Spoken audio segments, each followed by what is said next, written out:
Welcome back, friends and family, to another episode of the Backdoor Cut Show, brought to you by the Barn Burner Podcast Network. You can also listen to us on Dash Radio's Nothing But Net channel.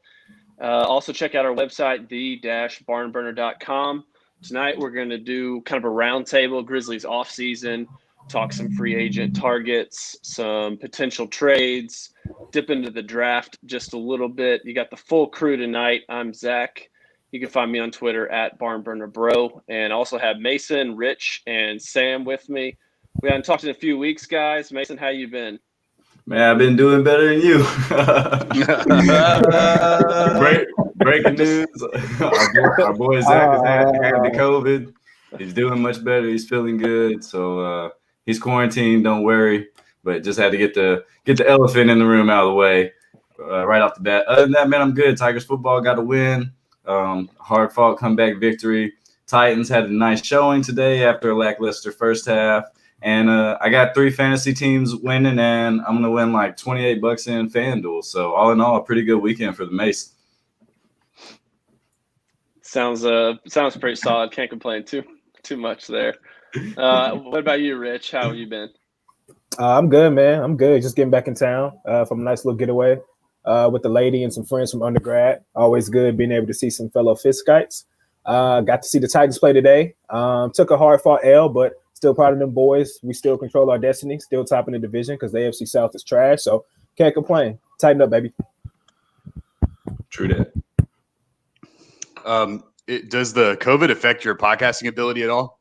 Like, is it? Are we gonna be normal? Or are we gonna perform to the best of our abilities at this point? Because as editor in chief, if you have any sort of accommodation, I have to make in order to not be sued for discrimination, I have to make a reasonable accommodation for your health needs. And of course, we are a good workplace at the Barn Burner, and we treat our employees with respect, including violating their HIPAA rights by talking about how they have COVID on the podcast. But whatever. Yeah, I mean, it's a little extended, downtime, little off season I wasn't prepped for, so vocal cords haven't been super warmed up. Not really sure what's going to happen here, but I will try to play hurt as much as I can coming off the IL. So we'll just take it where it goes, I guess. Hey man, like Jan Jackson said, you're like a kid just waiting to get out of timeout. You sound good. I think you're going to be fine. I have two things to report. First of all, Mason and I are Braves fans, and we saw our Braves blow a 3-1 lead, which is more and more common these days, to a really good Dodgers team, which was tough to watch. Game 7, I remember thinking to myself, there's no way they lose this, right? I mean, they won't lose 3 straight. But in the back of my mind, if I was really being honest with myself, as Soup says, in the deep places, the dark places that I don't want to talk about, I knew we were going to lose that game. The Atlanta curse is strong and in place. I thought this young crew might have just ignored it or forgotten that it exists or never been aware of it at all, considering a lot of them aren't even from the States.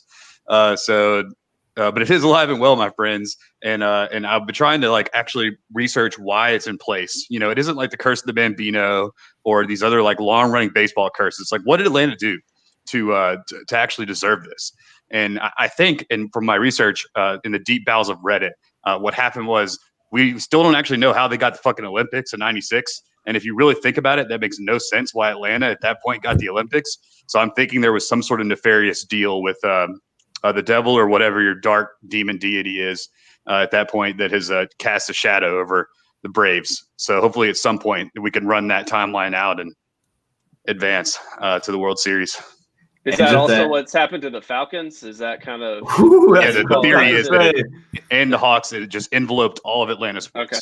Well, the Falcons had an excruciating loss today. They literally lost on the last play of the game. And Todd Gurley scored a touchdown when he shouldn't have scored a touchdown, which is weird to think in football. And then the Lions, led by Matthew Stafford, drove down the field, scored, and beat the Falcons. And it's just adding on to the misery for Atlanta sports fans. So sorry to all those Atlanta sports fans. I am a Braves fan. That was tough to see, but the Dodgers are a hell of a team. So hopefully the Braves will be back. But let's get into some hoops. Wait a minute. No, I have the second thing I want to talk about. Oh, my bad. Are you good? So this is like the most decently upper middle class white guy thing that I've been doing recently is I've been going to the Sweat House. You guys familiar with this at all? No. Probably not. All right. So what it is you go in and you sit in this pod. This one of them Robert Kraft things. No. No, it's not quite like that. I mean, honestly, is this down on Poplar near the it is. It's in the very white part of East Memphis. Okay. Yes, it's like next to Orange Theory. If that gives you an idea of like what we're talking here. So you buy a subscription, you pay per month, and then you go in and you sweat, and you go in these little pods. Like it's basically a tanning bed, but not. I mean, there's not like ultraviolet light. You just lay in this pod, and it heats your body temperature to a level that's like super hot, and then you sweat, and then you like sweat out toxins, and it limbers up your muscles. So if you have like a workout week, then you get there and you feel good afterwards. So I've been doing that. Sweated today, feel great. Feel like it cleared some toxins from last night. Had a few people over and drank like a bottle and a half of red wine, and so now I'm feeling good. And I just want to say I enjoy it. It's something you might try at some point in your life. It's a little weird, but don't knock it till you try it. All right, no rebuttal from me. All right, Zach. What? So one of the things that you wanted to do was talk about the 40 best NBA players in the league right now and rank them all. But I thought that given that we have maybe just now a few months of offseason basketball to kind of go through and create a podcast about, that we could save that and we could immediately talk about what we're in right now, which is free agency and kind of the offseason, if you want to call it that. For the upcoming season. So we want to talk about some stuff the Grizzlies might do to improve their team. And so I think we each came up with 3 trades and or transactions the Grizzlies can do this offseason 2020 using the assets they have in real life to figure out what we could do to improve our team. And it might very well be that you couldn't think of 3 and you'd rather just stand pat. So I figure we could just each give one and cycle around until we've each given 3. But we'll start with Zach. Go ahead. Give me one transaction. Does this include the draft? Because I've got some. I yes, could go with include the draft. I could go with some low hanging fruit, but yes, go for it. I'm gonna take a swing at the draft. So Grizzlies are picking 40th. Nothing in the first round. Probably not going to get a guy that's gonna move the needle, substantially right off the bat. What you're trying to do is find that mid-second round guy who is a surprise, like the Duncan Robinson type. Obviously that's an exception to what usually happens in that part of the round. But a couple guys that I think would be interesting for Memphis to try to go for that I've seen on a lot of mocks are still around in that range kind of. One guy that I've probably talked about before on here, Peyton Pritchard, guard from Oregon. So he's a senior. He's a little bit older than some of the guys, but I think with him, you definitely get a sturdy ball handler. He's good shooter, shot over 40% from 3, and could easily be the 3rd point guard on the team. Like when Tyus was out, that really hurt us. You kind of thought that Kyle could play some point guard, but really he has chemistry with a few people, but overall, not someone I'm trying to trust with too many point guard minutes. And Lord knows Dylan, and you really don't want Grayson handling the ball that much from their roles. So I think Peyton Pritchard could be a guy that Memphis might try to snag, come in with already some experience leading a team, and could find a spot, in that rotation towards the back end. Like I said, I don't think that you're going to get anyone that is like guaranteed to move the needle for you, but kind of worth the risk. A very, very low risk, and could also have medium upside, not a super upside guy. If you're doing that, I think you're kind of trying to look for someone like Jamis Ramsey from Texas Tech, who's a pretty young guy. He's just a freshman, super athletic guy that was interested in coming out of high school. That Memphis was kind of thrown in the mix. The Tigers were for him, but ended up going to Texas Tech ultimately. He shot pretty good from 3 on not a ton of attempts, but he's just a really raw athlete. So maybe someone worth taking a flyer on for the Grizzlies, should they choose to go that route and get really risky with it. Or I think if you want more of a proven commodity, know what you're going to get, a Peyton Pritchard type guy is what you're going to go for there. So that's kind of a 2-for-1 on 2 different approaches that you could take with the upcoming draft, in my opinion. Yeah, and something I would like to see in the draft is to package that 40th pick, maybe along with some other second-round picks we own in the future. We've got 1, 2, 3, 4, 5, we got like 8 second-round picks over the next 3 drafts. So if we could package some of those and move up, a lot of these teams like the Boston Celtics have 3 first-round picks. There's a few other teams who got multiple first-round picks, and I would like to just move up into that late first round. And I don't have a prospect in mind, but whoever our front office has spent the past 7 months watching tape on and identifying that they like, to me, position really doesn't matter. Just pick the player you like the most to fit with this team. I mean, because we could use anything. We could use a backup point guard. We could use a wing. We could use a big. So really, you know, the door is wide open for this front office to use some assets that they have collected over the last year and a half and jump up into this draft. And also with the first round pick, you have more control. You've got basically 4 years of team control. And with the market kind of being unknown, and also with the nucleus of our guys being the timeline would match up if you happen to hit on that first round draft pick. So like I said, don't have a prospect in mind, but first order of business for me would be on draft night to try to move into, 20 to 30, that late first round. Yeah, that's one of mine too. I had that as I said, trade the Suns second round of this year and next year, maybe the Mavs 2021 second rounder. Maybe we get off slow-mo too as part of that. And maybe some team, he could, definitely benefit some teams, just not us, the way we play right now. So maybe you're looking at Philly or the Nugs, for example. I could see him being on the Nuggets. Nuggets sit at 22 right now. I could see them maybe wanting to take like a more veteran guy that fits their timeline because they're obviously trying to win now, and a guy that can contribute off the bench. And I identified a couple of guys that I could see there at that position. And granted, no one knows what the fuck's going to happen in this draft because it's like all mush basically the whole time. I mean, no one even knows what the top 3 picks are going to be. So guys could fall into the second round even. But I identified, you guys know I love Aaron Nesmith, but I think he's going to go sooner than that. But I identified RJ Hampton, who we're familiar with, is apparently rising a lot of the mock drafts these days. Mike Miller's got him in the gym. We've seen that. And he's shooting it really well. And there's just been a lot of really good buzz about him. And he, of course, is a high caliber player. And I like the fact that he's doing what he's doing with Mike. I mean, it shows to me he legitimately likes to improve and wants to get better. And not just to get drafted in the first round this year, but maybe to be a successful player. Or Desmond Bane at a TCU. He's a guy that shows up in a lot of boards. He's kind of a definitely won't fail guy. He's 22. He's a senior. He shot 46% from 3 this year and was just a do-it-all 3-and-D guy. He apparently, Kevin O'Connor was talking about, he's a great passer too. He only averaged like 4 or 5 assists, but he was one of the best passers in terms of his vision too. So he's a guy that's ceiling isn't so high, but could be a starter for a playoff team. And he's 22, definitely fits the timeline as well. And I think would just fit with the chemistry of this team. Is a guy that wants to come and work really hard. Doesn't really care where he goes. Doesn't seem to be particularly like an LA guy or like a guy that cares about what team he's drafted for. So I think getting up into that first round, though, Mason, is crucial this year, especially when some guys could fall. Almost assuredly, some guy the Grizzlies has targeted and like a lot could fall. And there are a lot of teams at the end, Philly, the Timberwolves at 17 even. I don't know if they want that pick. I don't know. Maybe you can talk them into Kyle Anderson and some second rounders because they got the first round pick or the number 1 overall pick. But we'll look at that draft. I'd like to get in the first round. Rich, what do you got?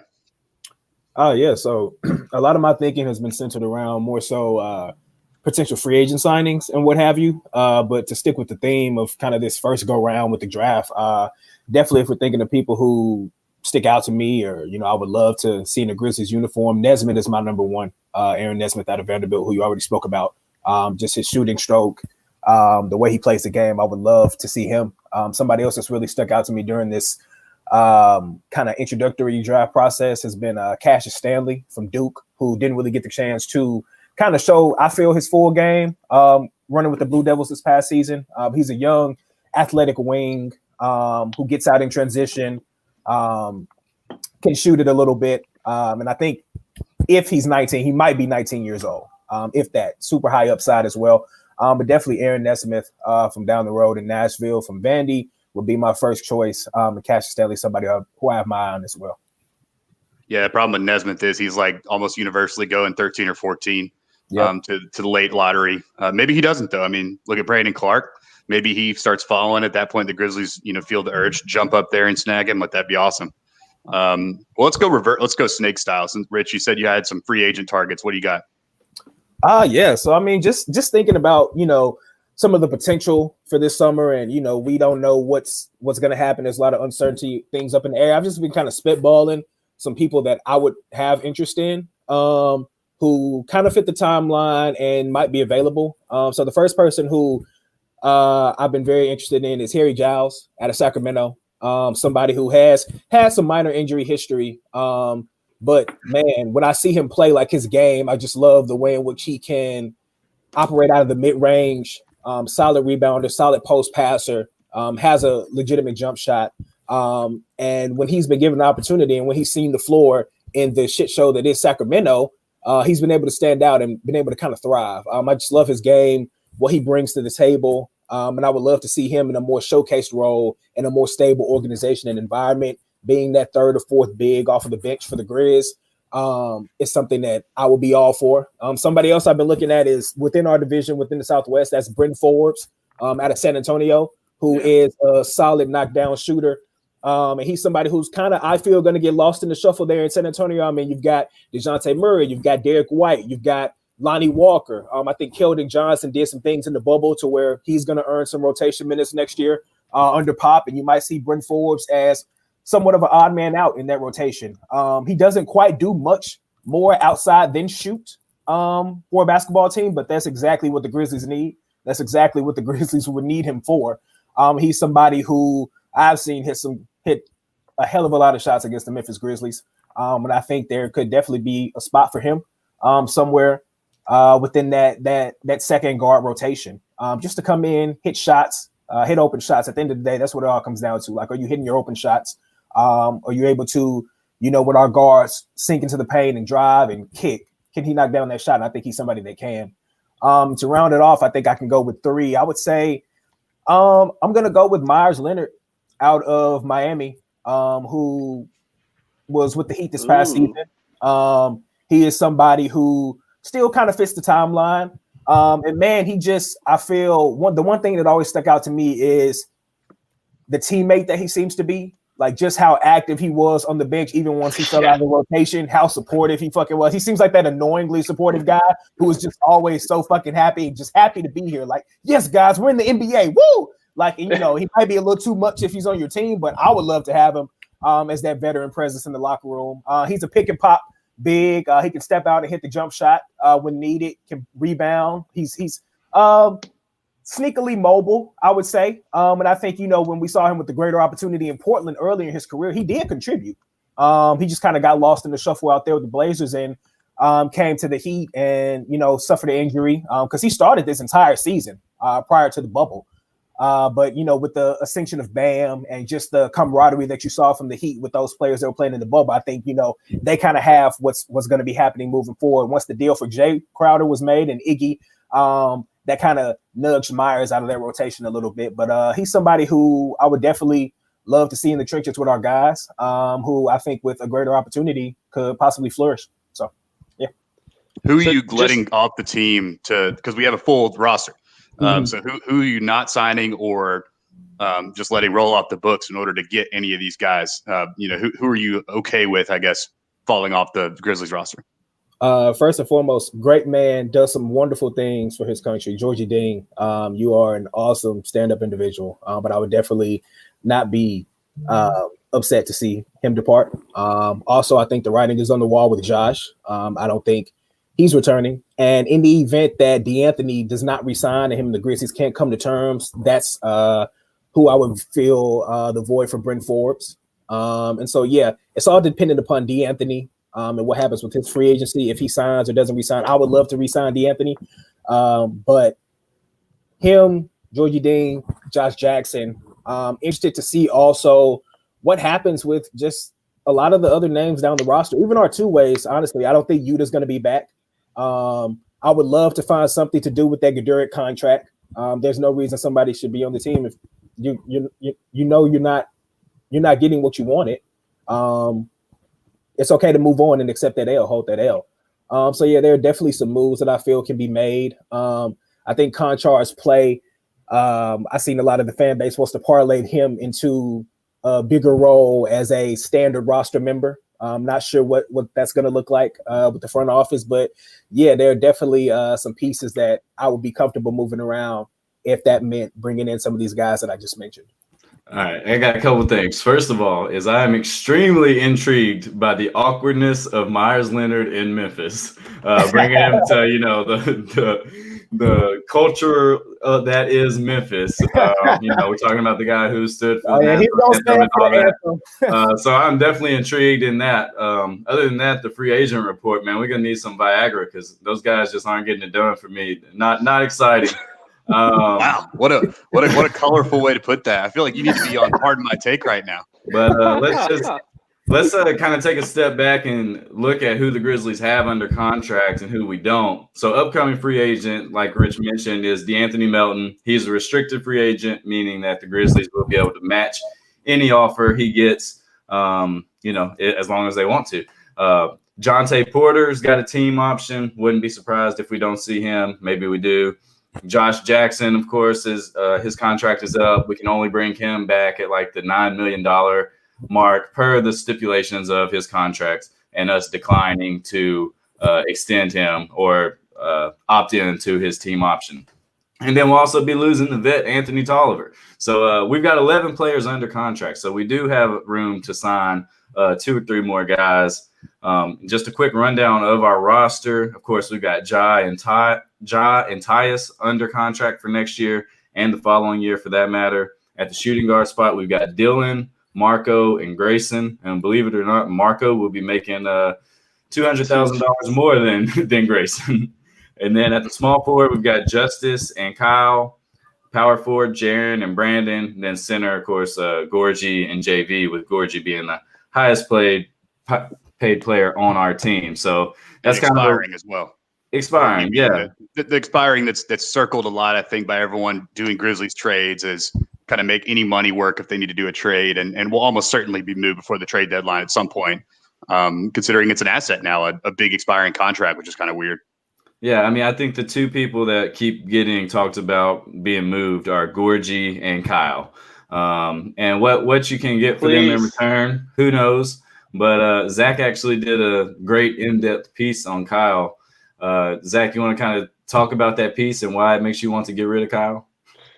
Yeah. So, I mean, we have the eye test, right? Like we can kind of see what Kyle does bring to us on the floor. It is obviously not offense. Pretty much, I took a fairly deep dive into an article on him that is posted up on the-barnburner.com.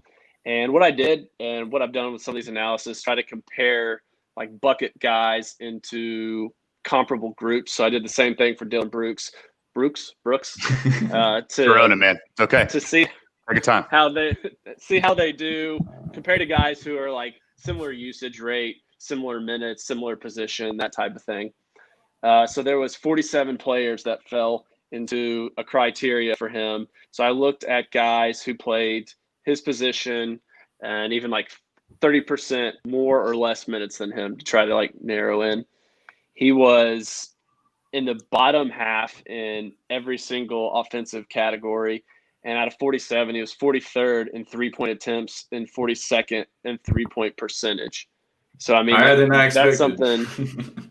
Yeah. I mean, that's essentially the bottom of the barrel. He is one of our better defenders as far as advanced metrics goes, but you have another guy that you've mentioned, Rich, DeAnthony Melton, that Memphis is probably going to be pretty interested in bringing back to the team, and something that he and Kyle, they both are defensive-minded players. That's where their value is on the roster. They're not there to score 20 points a night, and I think that if Memphis decides to go with Melton, which certainly seems like they could do, he's restricted. I think they have early bird rights on him also, so they could sign him without it counting against their cap, which would be very helpful for them this season because they're already operating as an above the cap team at this point. And they're going to have to use their exceptions to sign some guys, or exception, I should say.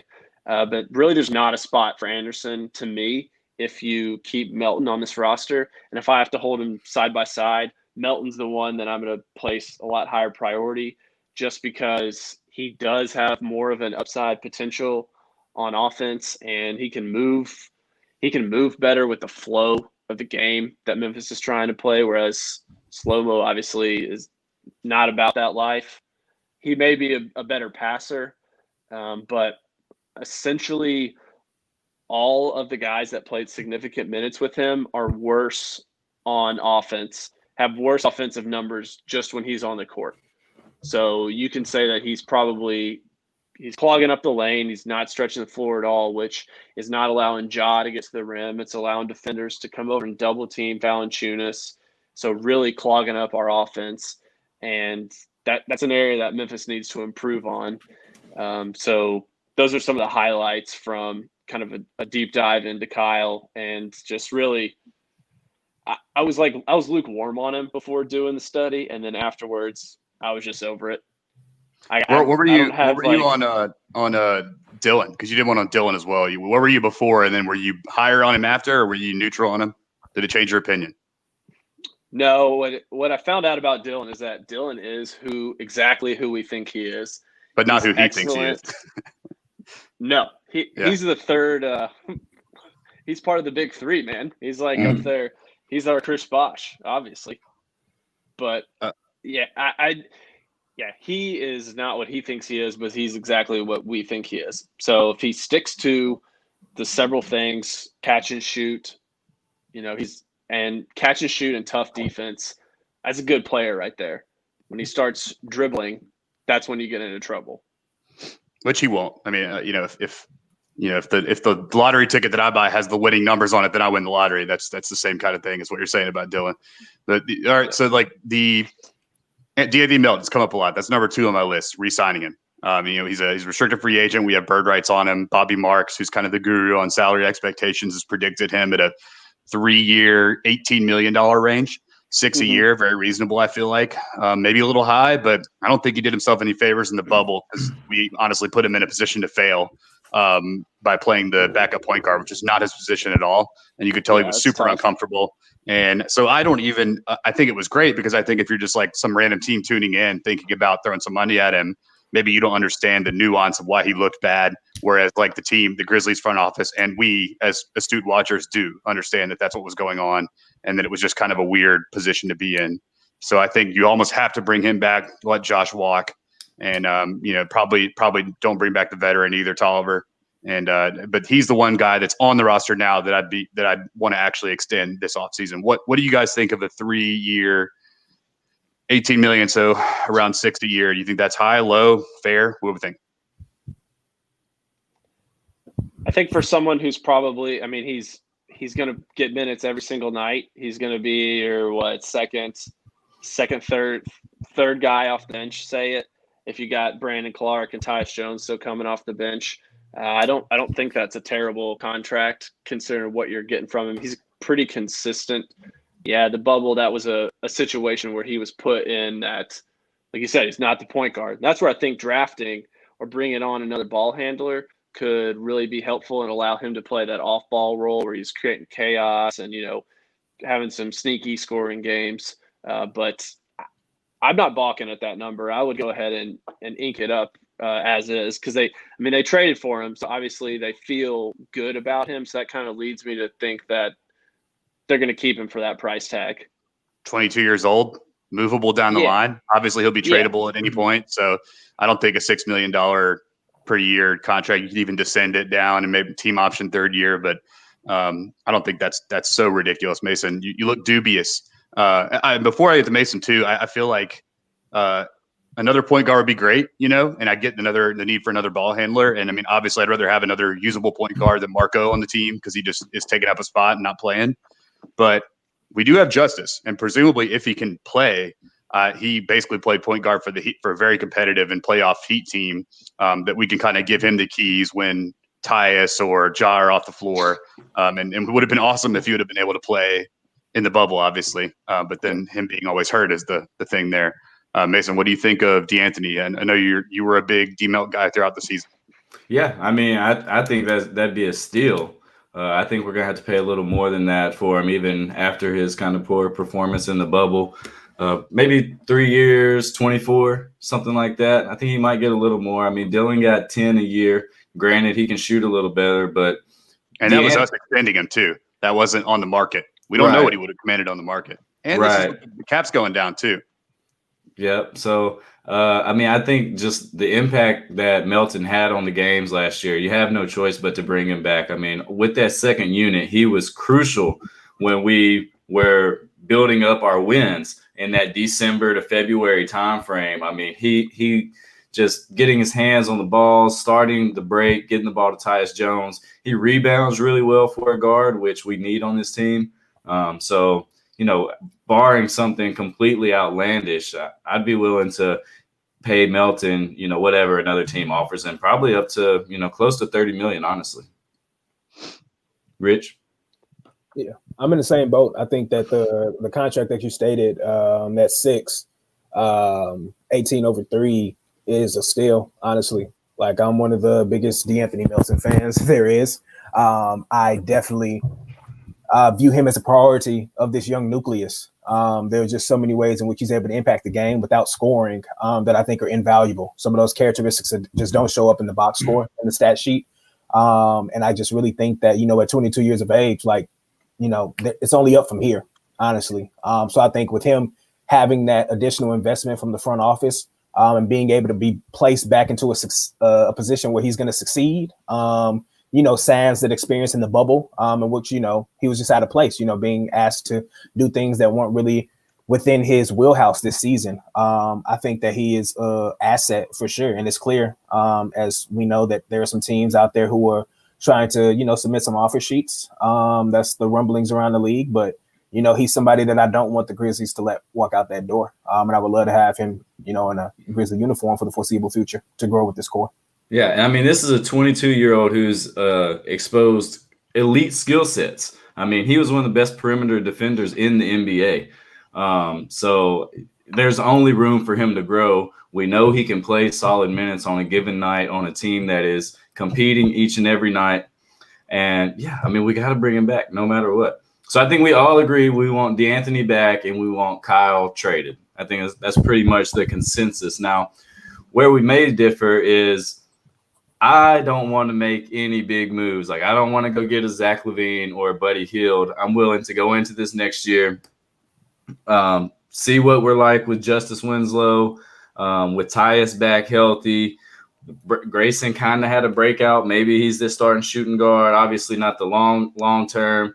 Whatever this draft pick is that we're going to trade into the first round to get. And then whatever moves. I mean, if we have a Bryn Forbes, you know, someone who could shoot, you know, but I know Sam feels differently, and he's itching to pull the trigger on a trade and bring some more talent in here. So, Sam, as your third move, do you have a big bang for us? Well, just so happens I do, and I appreciate that segue. What an amazing tee up there. I feel assisted, and like Brandon Clark, I'm going to dunk this basketball right now. Appreciate it. And look, here's my Rosarena. You're going to smash it out of the park.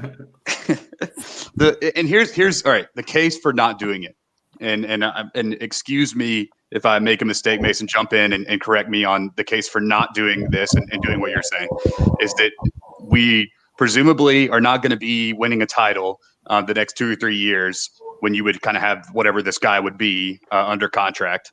And that's one thing. So that's kind of the goal of why you try to make a big swing. 2, obviously you give up whatever you give up to get this person in the form of picks and young players.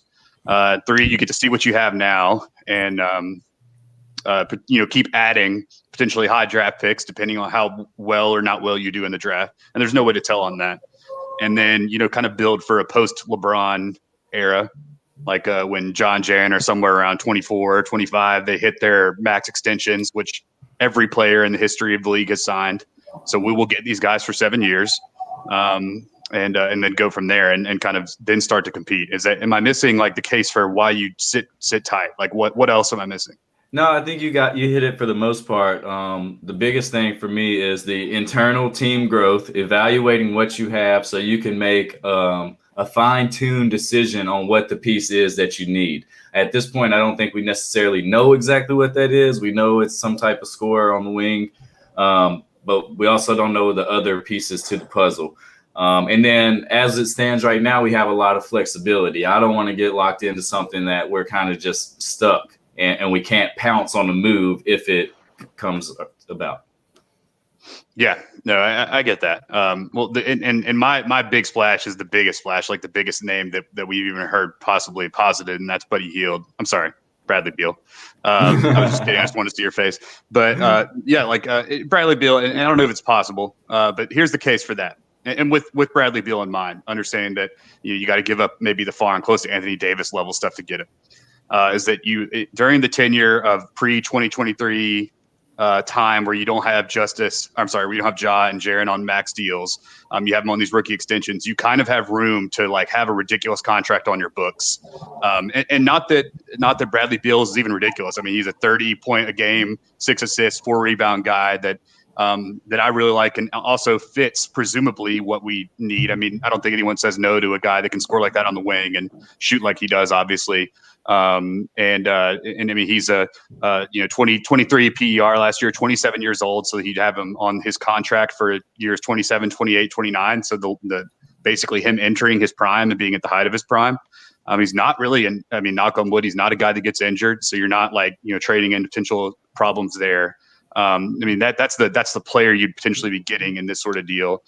Another thing is, you show Ja and Jaren at this time that you're trying to win at the highest level possible, and you put another guy that's going to help him do that. Another guy that, I, as far as I know, I mean, I know he was pissed we didn't make the All-Star team, and justifiably so, but seems to be a good locker room guy, a guy that I think would fit. I've heard him on some podcasts. Just seems like could potentially be a really good vet.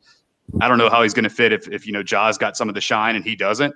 But he seemed to play really well with John Wall when John Wall was the number one guy there, and they seemed to work really well in tandem. And John Wall's kind of a comparable player to Ja in terms of not really a shooter, just a speedy point guard. So I could see them working well. And he has a player option, and so his contract is 28, 34, then 37 to 37. So we'd have him for 2 years if we traded for him this offseason, guaranteed. Then he has a player option for 37, which I don't know whether he opts in or out. It'll depend on what the market is at that time. That's a lot of money.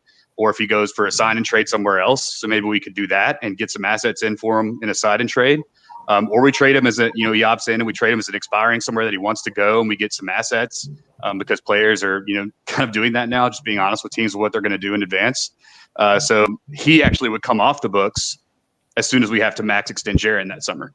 So then that is like the next period, the period that that we're wondering about what's going to happen when we max extend Jaren and then Ja the next year. The problem is we got to give up a lot. I mean, and the package that I came up with is a package that includes Gorgie and Dillon to make the money work. And Dillon, some consider him a good asset. I think a lot of teams would, honestly. You have to throw Brandon Clark in there. You do in order to entice the Wizards. And then a 2022 unprotected first rounder, ours, the Jazz first round pick, and then either the Golden State pick in 2024 or another one of our picks somewhere around there, maybe our 2024 pick. And that's a lot of draft capital. But those draft picks would all be during years where you would presumably be good anyway. Those would be late first rounders. And of course, I'm not saying you can't get a guy at that point. Best case scenario, you win games, you're competitive in the playoffs, and you are really good and exciting for a team that, it is going to be really good and exciting. And then maybe Bradley Beal likes playing and re-signs. We don't know. But if I'm a guy that wants to win a title, I'm looking for a team like the Mavs or, the Grizzlies or Pelicans to try to latch onto and kind of ride out like Jimmy Butler did with the Heat, turns 30, joins a team that he sees a lot of young talent on, and then gets to the finals. So that's the case for it. I don't even know if the Wizards say yes to that. But that is it is a rare opportunity where you have a guy like that you could go get. Grizzlies are not going to sign anyone in free agency as good as Bradley Beal. The Grizzlies are probably not ever going to draft a guy as good as Bradley Beal at the draft position they're going to be in. We hope that that's not the case, but just the odds of that happening are not good. And so I just would rather have him if we could. Yeah, I was reading y'all know Bleacher Report just does like articles like every day. Oh, man. The crazy trade. Teams to do anyway, one of the ones from earlier this week I was reading was like dark horse trade for every NBA team. And it's crazy because they had Bradley Beal going to the Grizzlies. And they were just it was similar to your package, actually, Sam. I think they had Beal to Memphis for Gorgie, Dylan Brooks, Brandon Clark, and an unprotected 2022 first. Yeah. And that was the package. And they were just basically talking about the timeline, the fit, and a 2022 a first round pick in Brandon Clark is a great starting point for negotiations for any team. But yeah, I mean, that shit sounds like lovely. I mean, you got a St. Louis guy pretty close to home if he's playing in Memphis. And man, he's just a fucking bucket. And we're not signing a free agent like that. Like, you know, I mean, hopefully that could happen in the future, but that's just not happening. So I would put my chips on the table if a talent like Bradley Beal was available.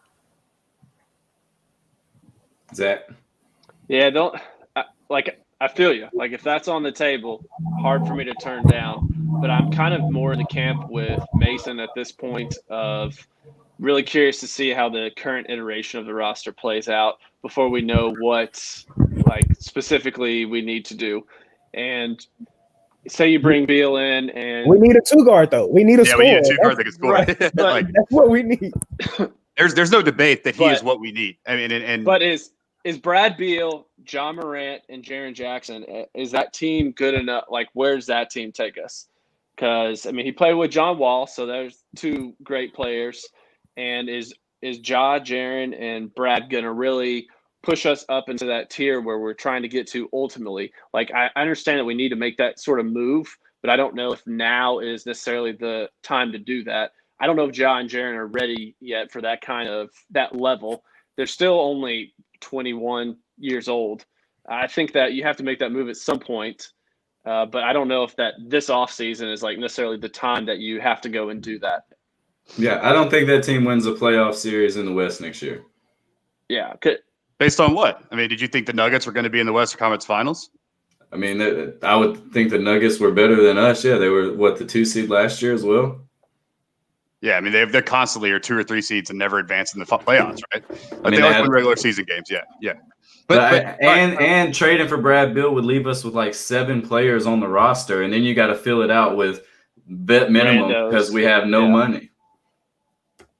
So we would equivalent his contract by trading away Gorgie Dang and Dylan Brooks. That would equal his contract. Well, you're gonna have to give Brandon Clark. I mean, the Wizards aren't gonna do that trade for just Gorgie and Dylan. Well, I know, but and then you get we're giving up draft picks that are in the future. So like those aren't present roster guys. Yeah, but you just named 3 players and you're replacing 3 with for 1, yeah. And you have there's no room once you get Bradley Beal in. There's no room to sign more guys except for minimum deals. You'll have the MLE depending on what you do with Melton, but I don't see that as a recipe for success for the franchise moving forward. I see if our guys, John and Jaren, are reaching that age, 20, 23, 24, 25, starting to enter their prime, that's when you can make that big splash move, maybe gut the roster a little bit more. And when they're on their star power, you don't have the money. You have less money there. You can't afford a guy like Beal at that point. Like that, you can't have John Jaren under their max extensions and have a guy like Beal on your roster too, unless Memphis is going to be deep in the luxury tax. But next offseason you can, or next season come the trade deadline, you can make another move. Who do you like next season? I mean, that's why is that other podcast? Well, I know, but like, what? I mean, I just told you I don't like this Bradley Beal trade because I don't like how it goes against our roster flexibility. It leaves us with 8 roster players, one of which is fucking Marco. Like it's not good. We're completely depleted down low. All you got is JV and Jaren, and then you're still stuck with Kyle Anderson, who we all agreed has to get the hell out of town. So that's my reason. That's what you asked for. Well, no, Kyle's like also in another deal that we already talked about. Remember, we're going into the first round and getting another guy this year with the Kyle trade. I mean, if we can kill 2 birds with 1 stone, that'd be great, but we'll see. No, I get it. I mean, that's the case for it not. But I would rather do that now and like be good and just have a good team and surround like with winning. I mean, be good-ish. I don't know what that team could do. Do you think that team is better than New Orleans next year? I thought New Orleans was going to be way better than they were last year. Like here's what I know about New Orleans. I don't know at all how good they are because like I think they made 0 sense last year with what they did based on their personnel. Like so, I to predict what they're going to be like next year, I couldn't do. I mean, so where do you guys think? As good as the Mavs. Where do you guys think with Bradley Beal that the Grizzlies team could finish next year without Brandon, Dylan, and we'll say Gorgie? Now you make it sound like that Gorgie contributed anything, which he didn't, and he's the highest paid player on the team. So that's basically a wash. I mean, Dylan obviously his points would be more than duplicated by Bradley Beal. Games this season. Who? Dylan Brooks. And I mean, presumably Bradley Beal would win you twice as many, based on all applicable stats at this point. Yeah, you're like bench, but then a big part of the games we did win was our bench play, and which is going to be without Brandon Clark, that you have a whole new dynamic on there. I mean, you're right. Our bench would be worse than it was last year, but would our starting roster more than make up for the bench play? There's an undervaluation of Bradley Beal here and an overvaluation of Gorgie Dang and Dylan Brooks at this point. And I don't think we're talking Gorgie at all. Gorgie's just. Yeah. Well, I don't know. I keep hearing Gorgie come up. Every time everyone talks about as a roster spot, as a roster spot, right? But if a guy doesn't play, it doesn't matter that he's on the roster, or he doesn't if he just sits on the bench and doesn't produce, just as he's another guy that we could throw in there, doesn't make an effective resource for the team. So you want to go into this season with 8 guys? If that's all, that's an insane hyperbolic statement based on what I'm saying. No, of course that wouldn't happen, and they would sign other guys like every other team does. And the fact that actually the team would be exactly the same salary wise if we traded away Dylan Brooks and Gorgie Dang for Bradley Beal's salary, which would equate that. And then hell, if we trade Brandon Clark away too, we have more money to spend if we trade those guys away on another guy. I mean, it's the problem for sure. That's the con. But I think and I've said this before, I think there's an overvaluation on draft picks. Now, I think we've gone way far the other way. It used to be fucking Suns. Remember then they'd sell their draft picks when they had Steve Nash because they didn't want to pay for a guy 21. That was ridiculous. But then suddenly they started getting Danny Ainge in that era of GM started hoarding them like misers, and and then they became this really coveted thing. But I think there's too many assumptions and unknowns with the draft pick. We assumed that 2022 that would be in this fake trade that probably would never happen anyway would be that we would end up at a spot to select a good player, and that also we would select a good player and he would fit and be good. And that's a lot of things that I just don't think are worth taking a chance on when you could just have a good guy now, and then still be in the same position when John and Jaren are 24, 25, like Mason said, to try to make another move at that point because you'd have him anyway. Yeah. To be clear, I'm not opposed. I think that whenever we do make this trade to try to take ourselves to the next level, whether that is going to be this year or next year or the year after, it's going to involve Dylan Brooks, Brandon Clark, and probably 2 to 3 first-round draft picks. And I'm at peace with that and totally fine with that. I just don't think that right now is the time where that decision needs to be made. Sure. I mean, that's fair. That's the case against it for sure. Yeah. And I mean, there's no there's no right or wrong answer to that. There's no no one can say that either two of us are right, but there's pros and cons to both sides. And I like the pros more on the Bradley Beal trade, if that's even a possibility, which what I don't like, and Mason mentioned Levine and Buddy Hield, which we talked about. I wouldn't do that for Levine, obviously. Buddy might actually get dumped, weirdly. Apparently, there's a lot of talk about the Kings really not wanting to pay him, and in fact, attaching a picks to get rid of him. Do you do that if they're hey, we'll give you a future first and Buddy for Gorgie Dang and I don't know, something else? Or Mason, are you still sitting back and not taking in anything to remain flexible? And what are the reasons you don't want Bradley Beal? I mean, if a team's going to give me Buddy Hield and a pick for Gorgie Dang, yeah, that's a no-brainer. Well, he's making 22 a year. I mean, you want flexibility. You still have 37 though. Yeah, it's a big difference. But he's escalating. He's been 22, then 24, then 26. I think. I mean, he's on an ascending deal, or is it 22 every year? 24, 22, 2018. It's a Sammy contract. Oh, good. That's how you do it.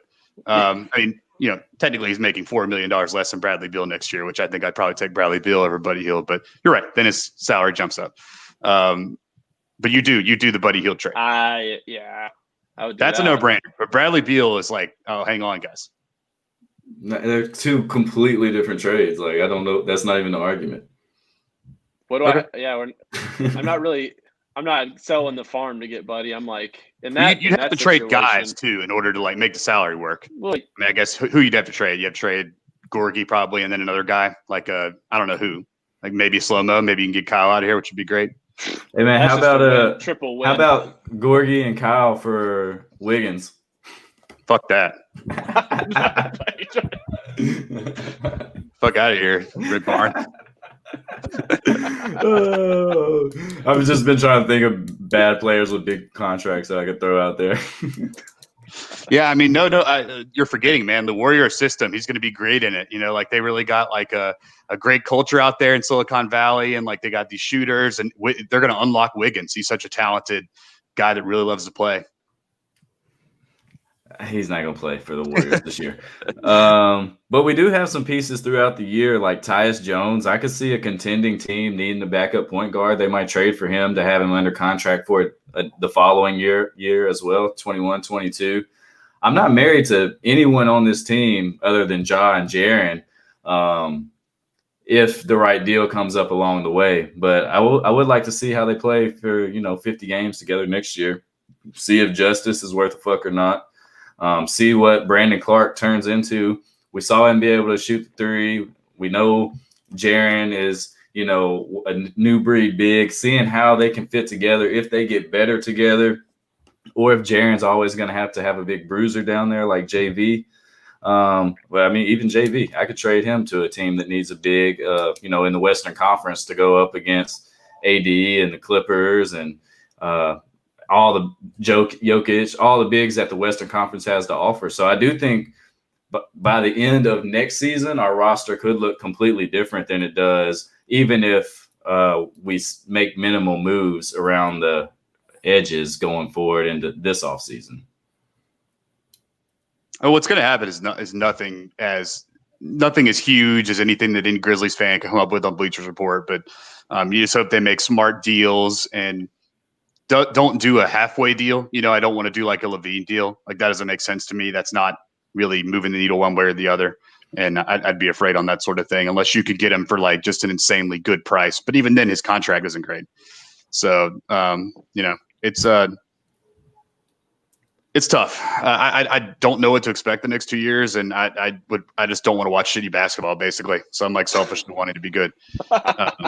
Well, I mean, we got John Jaren, so it's going to be good. Just if it's good up to your standards. I mean, I don't think we're going to be playoff contenders. So, yeah, and I know I'm really worried about a world where we max Jaren in 2023, we max Ja in 2024, which has to happen if you're the Grizzlies, and then we have like more than 50% of our salary cap taken up with those two contracts. They're 24 or 20 years old. And then Brandon Clark's contract rolls up, and we max him, and suddenly, I don't know. Just have the same team forever. and I don't know. I just don't know if that gets us anywhere. I'd like to think that those guys are going to be transcendent all-stars and first-team All-NBA, but I just don't know that. So I'm always looking for the way to get a guy on this team when we have a team now that can like do things more than perhaps we've ever had. So and it's going to take creative roster moving and. Maybe this team, because they're cool dudes, could convince a guy to come. But I mean, you have to assume we're never going to get a free agent ever. So, and I basically don't give a shit about picks if they're going to be in the low 20s ever. Just because I just don't know what's going to happen. Maybe you end up with a guy, Brandon Clark, but more often than not, you don't. And I don't know. But we'll see. I mean, maybe with all of our flexibility and money next summer, we'll bring someone in that'll make us good and be like a valuable resource to this team. But I just don't know who that guy is. And it's not often that you have a guy potentially tradable like Beal on the line. It's a weird situation, right? Like that doesn't happen a lot. And when he's gettable for a team like the Grizzlies. I mean, every offseason, somebody's available. Everybody's always available for the right price. Yeah, but like Anthony Davis, right, who wants to go to the Lakers and he won't let anyone else trade for him. I mean, that's Bradley Beal is going to have 3 teams on his list, and that's all it's going to be. It's going to be the same exact thing. Probably true, but you get him for 2 years for sure.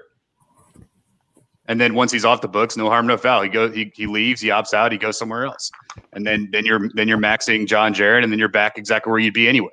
Only what you missed out on your 2022 pick, whoever that is, and you missed out on the Jazz pick that's likely going to be in the low 20s.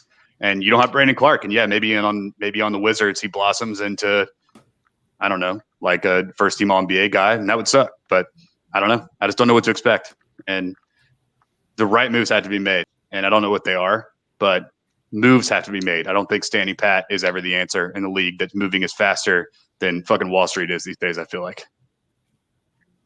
It's really whatever Bleacher Report comes up with. I think that's probably the route that we should go. Right. Yeah. That's Brandon Clark is not going to be first team anything, I don't think. I think he's just a super sub for life. You think he's ever an all-star? Brandon Clark? No. No. Yeah? Not Brandon Clark. Hell no. The Zach Lowe all-star. Yeah, he's going to be a Zach Lowe all-star for sure. I can see that article right now. All right, well, I think that's our time. We're running up against it. Zach, take us home. Thanks, guys, for listening to another episode of the Backdoor Cut on Dash Radio's Nothing But Net channel and the Barn Burner Podcast Network. Until next time, see you later and go Grizz. Peace. Stay in quarantine.